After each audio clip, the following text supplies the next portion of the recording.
Madame, Messieurs, merci de rester avec nous. Sur initiative de l'Observatoire des surveillances de la corruption et d'éthique professionnelle, la RDC a célébré la journée africaine de la corruption sous un thème encourageant l'élaboration d'une position africaine. Occasion pour le président de la République qui a pris part à ces assises de réaffirmer son engagement pour lutter contre la corruption en République démocratique du Congo. La première mesure reste le respect de l'état de droit. Le respect de la loi à tous les niveaux doit être notre guide.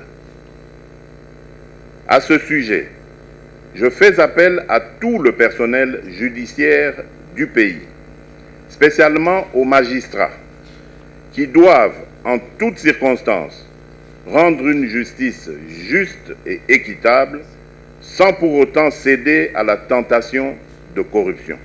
Des moyens adéquats et conséquents seront mis à la disposition de la justice pour lui permettre de bien faire son travail. Loin de moi l'idée de minimiser l'approche préventive qui consiste à mener des actions allant dans le sens de sensibiliser et de moraliser la population sur les méfaits de la corruption et des actes asociaux qui lui sont proches pour l'essor socio-économique de notre pays. Ainsi, ces actions de sensibilisation viseront particulièrement les familles, cellules de base de la société et tous les secteurs sociaux. À cette double approche répressive et préventive doit s'ajouter le renforcement du cadre légal et institutionnel de lutte contre la corruption.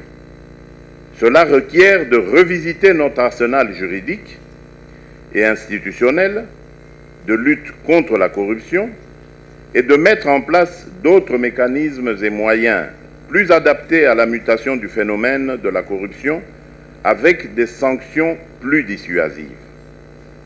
J'insiste sur l'approche répressive pour lancer ainsi un message fort contre les intouchables corrupteurs et corrompus d'hier et d'aujourd'hui.